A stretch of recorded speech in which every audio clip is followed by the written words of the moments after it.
So in this video, I'm going to talk about the relationship between lead records and opportunity records within Dynamics 365 for Sales. Now, this is one in a series we've done specifically on opportunity related functionality in Dynamics. You can see links to others in the series below. Also, you've got suggested content ideas. We need any help with Microsoft Dynamics, please see the links below. So let's go into the system and I'll show you what I mean about leads and opportunities. So I'm actually in the opportunities area here, but I'm just going to go into the leads area.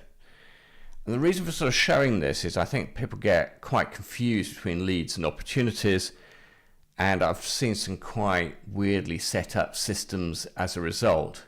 So I just wanted to clarify the relationship between the two and how you might use both record types. So if I go into the leads area, what I'm going to do is manually create a new lead. So if I click on new above, I'm going to manually create it. Now, typically, if you're using leads, you probably won't be manually creating leads. Typically, the leads area is, if you like, a staging area for data that you want to review before committing it to the system. So typically, you might have that integrated with your website, with your contact us page. So somebody fills that form out, it comes in as a lead into the system. You review that, you decide whether you're going to commit it to the system or not. Or you might be doing advertising, have various landing pages, and you want to set it up so that somebody fills out a landing page form, it comes as a lead record into the system. Because some of that's going to be questionable data you don't want in your system, or you do want it in your system, but not until you've sort of vetted it and improved the data quality. So that's typically how leads is used. So in this case, I'm just going to very quickly create a test lead. Call it test. Let's say Dan Jones of XYZ Limited. That's what I'm going to do. That's my basic information. I'm just going to save that.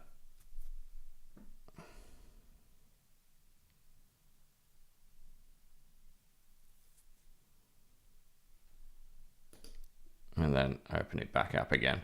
So there's my lead record that I've just created.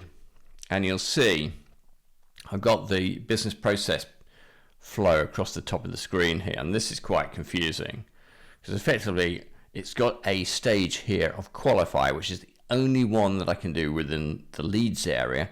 And as soon as I qualify it, it moves on to these stages, which are showing as padlocked or locked.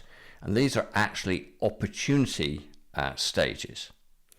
So what I'm going to do is I'm going to convert this lead into a contact record, an account record, and an opportunity record. So effectively what I'm going to do is just click the qualify button.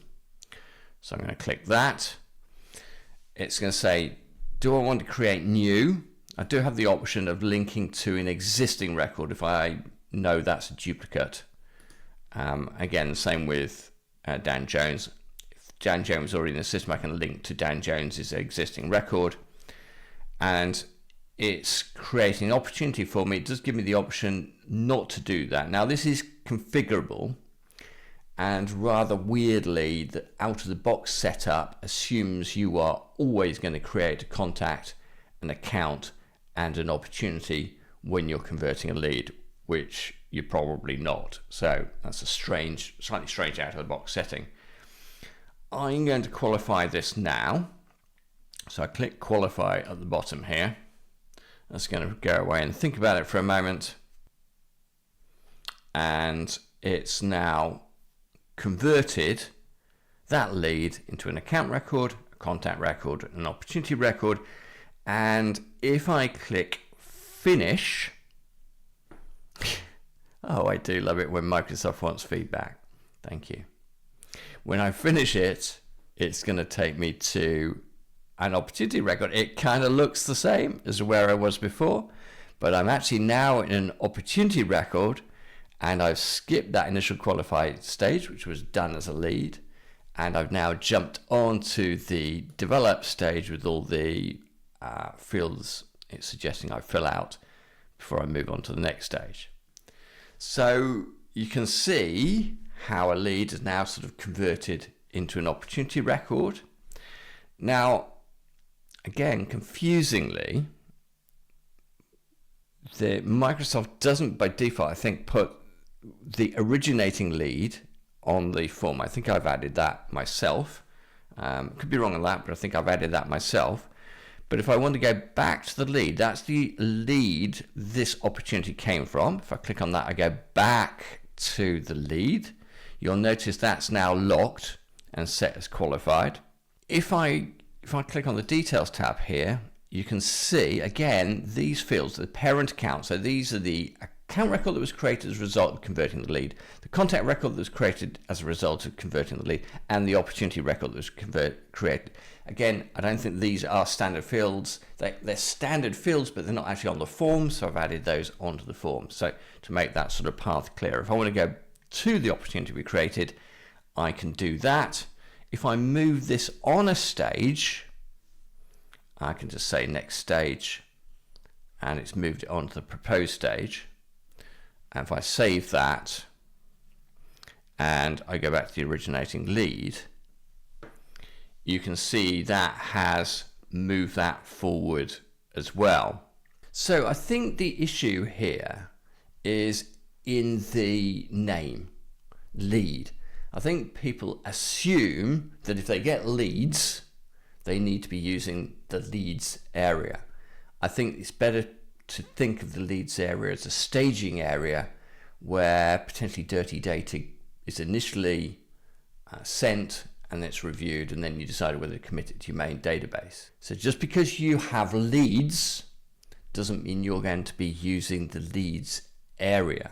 If you do have a sort of volume of dirty data coming into the leads area, that's fine, but just because you have a lead doesn't mean it needs to be created as a lead record. In certain circumstances, you might create that automatically as an opportunity record and not go through the leads process. So let's say it's an existing customer that's already in the system, you've got a new lead for a new project. You may well add that directly as an opportunity record and not go through the whole leads process. So I say it's a little bit of a confusing area. I think as a result, people can end up setting up some quite complex and unwieldy systems because they just don't quite understand that relationship between the two. Anyway, hopefully that sort of sheds a little bit of light on that lead opportunity relationship. I'd say it's just one in a series that we've done specifically on opportunity related functionality within Dynamics. You can see links to others in the series below. Also, if you've got suggested content ideas or you need any help with Microsoft Dynamics, please see the links below. Anyway, thanks very much for your time today and hope to see you again soon.